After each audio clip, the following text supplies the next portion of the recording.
Je suis haïtien.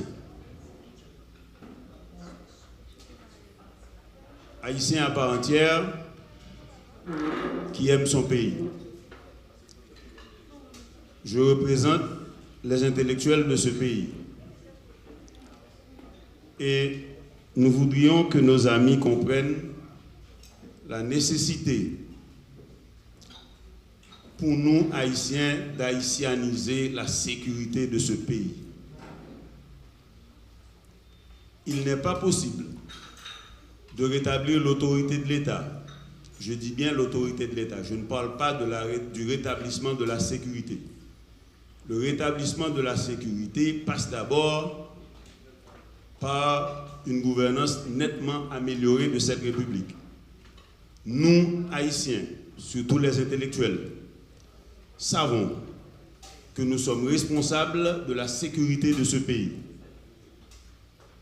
Nous sommes responsables de la gouvernance de ce pays. Nous savons que le problème fondamental de ce pays, c'est que ce pays n'est plus gouverné. L'État est capturé par des groupes mafieux et associé à une cabale de mondialistes internationaux. Et cette cabale internationale s'est accaparée de l'État haïtien, s'est substituée à l'État haïtien. Nous en sommes conscients. Et nous sommes conscients de notre responsabilité de relever l'État haïtien.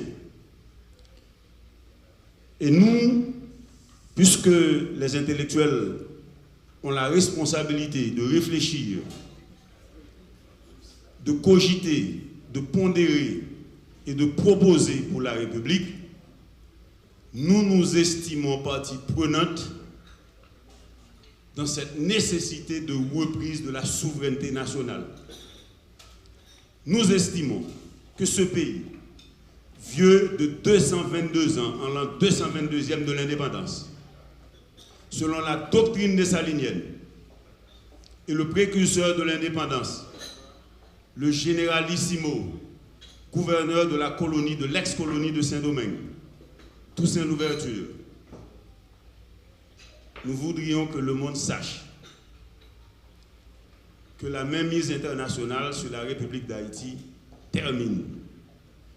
Et la fin de cette mainmise consacrera le début de la reprise de la souveraineté de ce pays.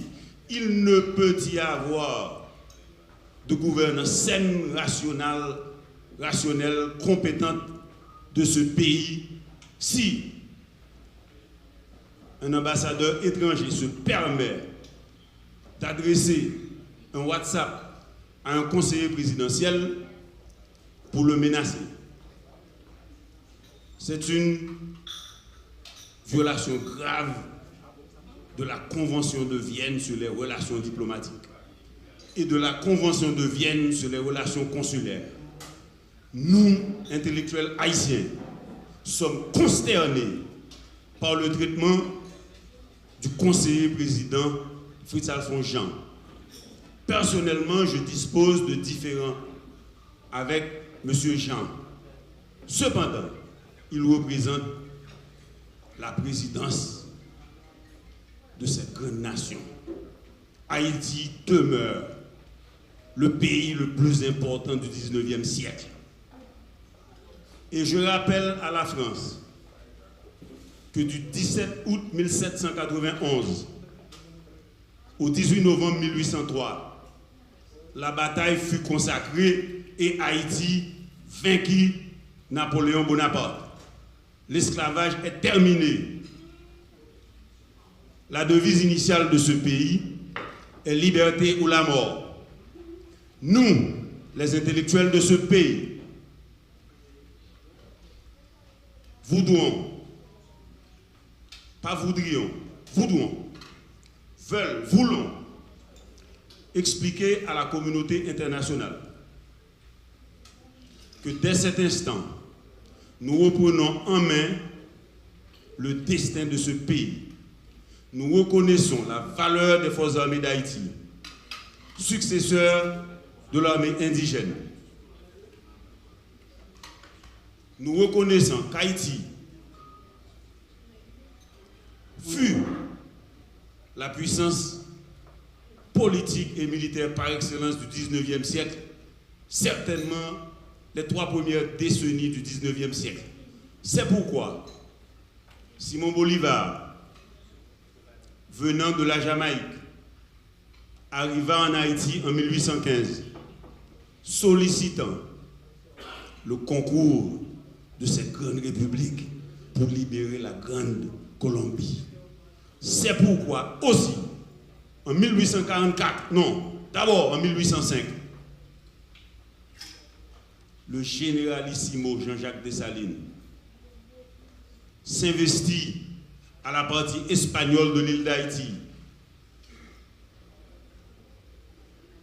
pour poursuivre la dernière garnison néocoloniale jusqu'aux portes de Santo Domingo. Donc, je voudrais rassurer les partenaires internationaux. Et nous vous demandons qu'à la prochaine réunion de cette table sectorielle, tout en remerciant le jeune, talentueux Gédéon Jean, du CAD, et ses coéquipiers, qu'à la prochaine réunion, les étrangers voudront bien occuper le bas de la salle pour mettre les Haïtiens au devant de la scène. Car, et je termine sur ce propos, pour ceux qui se sentent mal à l'aise, je n'ai aucune excuse à vous donner. Je suis dans mon pays, citoyen libre de mon pays. Il ne peut y avoir de succès de la coopération internationale, et il s'agit bien de la coopération internationale dont je suis un expert, pour avoir travaillé aux Nations Unies de 1998 à 2009. Et avocat inscrit au barreau de New York et ancien diplomate américain.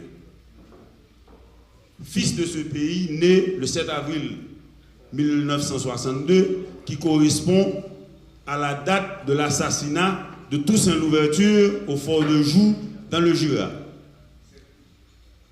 Que le problème fondamental en Haïti, nous intellectuels le savons, c'est le problème de gouvernance. Désormais, Haïti va être bien gouverné. C'est la dernière transition dans ce pays. Haïti va reprendre ses droits. Et la fierté des forces armées d'Haïti et le gêne que mon général ressent sera dissipé. Le gêne que la jeune lieutenant ressent en cet instant précis de n'avoir pas les armes offensives, les armements lourds pour rétablir la sécurité face aux brebis haïtiennes égarées. Nous les intellectuels, nous ressentons votre inconfort. Nous partageons vos douleurs. Nous ressentons dans notre chair ce qui vous ronge. Nous apprécions les sacrifices de la police nationale d'Haïti. Les sacrifices personnels. Et nous vous assurons, nous les intellectuels, dignes héritiers de Baron de Vasté, de Beauboin-Ardouin, de Wilner-No, de Dantès Bellegarde, de Jean Presmas, nous apprécions que nous avons le devoir d'assumer la vocation de l'élite dont Jean Presmas parla dans sa série de lectures de 1917 consacrée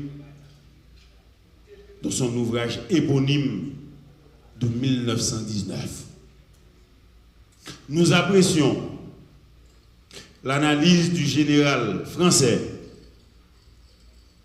Pamphile de Lacroix, qui disait dans ses mémoires un propos repris par Napoléon Bonaparte. Napoléon Bonaparte avait compris dans ses mémoires à Sainte-Hélène qu'il avait mal compris Toussaint Louverture. Que si la France avait bien compris Toussaint Louverture,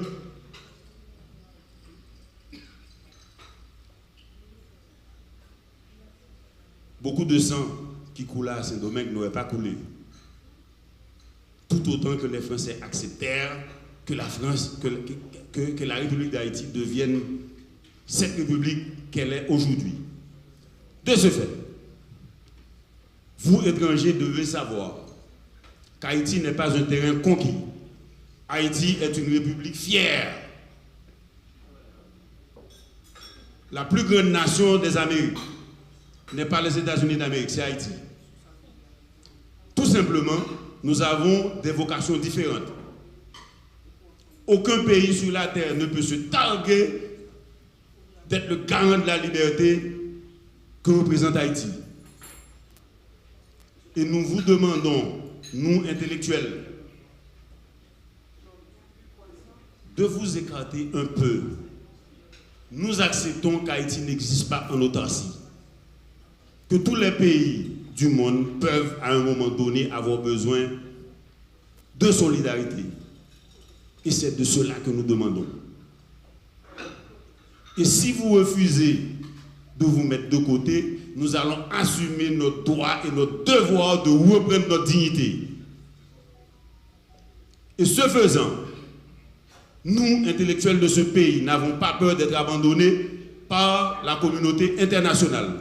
La force de répression des gangs ne saurait avoir du succès sans une stratégie nationale haïtienne, telle que tracée par le général de brigade Gabriel et par le représentant de la police nationale d'Haïti.